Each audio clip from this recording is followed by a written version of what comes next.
Allison, is that Democrats probably won't complain because they need the money. He's raising the money for the party. He's a leader of the Democratic Party. Right, but as you know, of course, President Obama's critics say this is no time for fundraising, given all that's going on in the world. Are they right? Let's debate it. Joining us is Marc Lamont Hill, CNN political commentator, Elise Vivek, staff writer for The Hill, and Kevin Madden, CNN political commentator and Republican strategist. Great to have all of you with us. Great to be with you. Thank you. Okay, Marc, let me start with you. A lot's going on in the world. Is tonight the right time for a fundraising dinner? It's not the perfect time for a fundraising dinner, but I think we have to get past the notion that the president or anyone else can't walk and chew gum at the same time.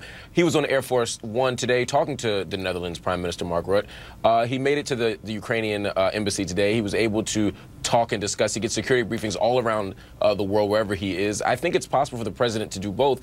And, you know, Thursday was a bad day for the president. Bad optics attached to that, continuing his trek in the midst of a disaster and a crisis. But since then, he's had a tough message for leaders. He's kept his agenda moving, and he has to raise this money. Mark, should he be doing this? Because the reason I ask you is because you remember the golf shot of President Bush. Now watch this drive. He got so much guff for that. Yeah, as a matter of political strategy, it's awful. But as a practical matter, I don't think it's undermining diplomacy in Ukraine. I don't think it's intensifying the crisis in Gaza. I don't think it's making matters worse at the border. If we're talking about real life outcomes, I don't think it matters. But yes, it looks bad for politics. Elise, why is Jimmy Kimmel bad, but $25,000 dinner in Seattle good? That's true. I mean, the Jimmy Kimmel appearance would have shown the president probably making light of certain current events, and certainly not the tragedies that we've seen in recent days, but it would have shown the president being jovial with Mr. Kimmel.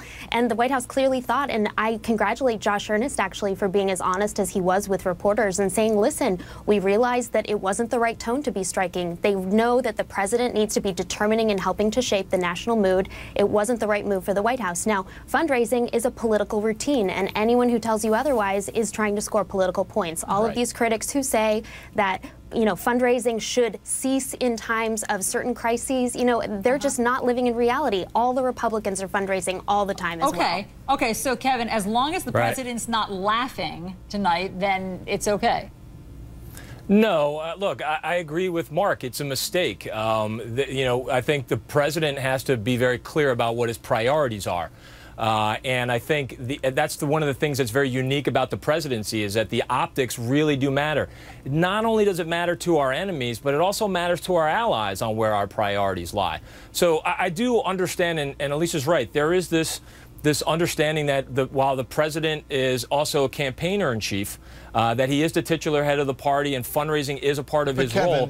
He is the commander-in-chief. And what's most important now, and I think we're at the heart of this criticism, is that the president's role as campaigner-in-chief has seemed to supersede right now or replace his role as commander-in-chief. And you know, he has 3 fundraisers, but he doesn't have enough meetings with folks up on Capitol Hill on some of the big issues that they care about. I just wanted to finish my point. I've got your point, Kevin. So, but listen, here's the thing. A mistake to what end? The president is not running again. The Democrats certainly need the money. And if it's all about optics, you know, the Obama administration may go, listen, people are going to criticize us no matter what. We may as well get out there and make some dough for the And I think the White House has calculated that what's most important for them in the 2014 midterms is that they have the money to run against Republicans who are also going to be well funded.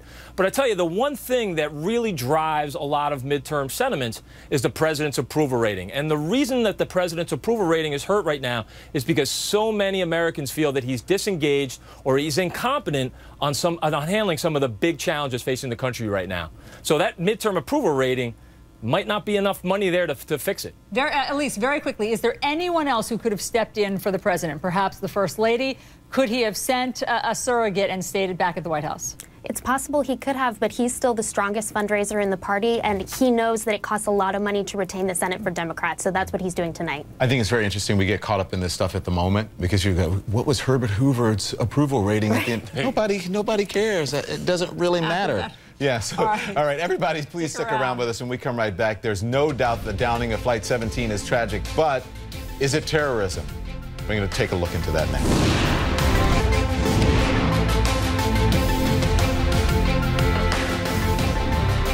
All right, welcome back. The tragedy of Malaysia Airlines Flight 17. Some people are calling it an accident in the confusion of a war zone. Others say it is terrorism. We're back with Marc Lamont Hill, Elise Vivek, and Kevin Madden. Marc, the president has called this a global tragedy, but he hasn't referred to it as terrorism. 300 innocent civilians shot out of the sky. Is it terrorism? I would argue that it's terrorism, that it's and that Russia sponsored terrorism. The defense secretary, defense minister in the UK, Michael Fallon, today declared that Russia was sponsoring terrorism. I think that it's important to make that declaration, but it's a fuzzy declaration. I mean, terrorism means very different things to very different nation states. For example, I mean, Vladimir Putin himself would say, "Oh, this isn't terrorism." At the same time, that he would agree with Assad in Syria that anybody who opposes the Syrian government is a terrorist. So I think one man's terrorist is another man's rebel. We have to be very careful about that. But the bigger point here is not whether we label people terrorists, which is just about bringing international condemnation. What's more important is the sanctions, not calling someone a terrorist, but treating someone like a terrorist.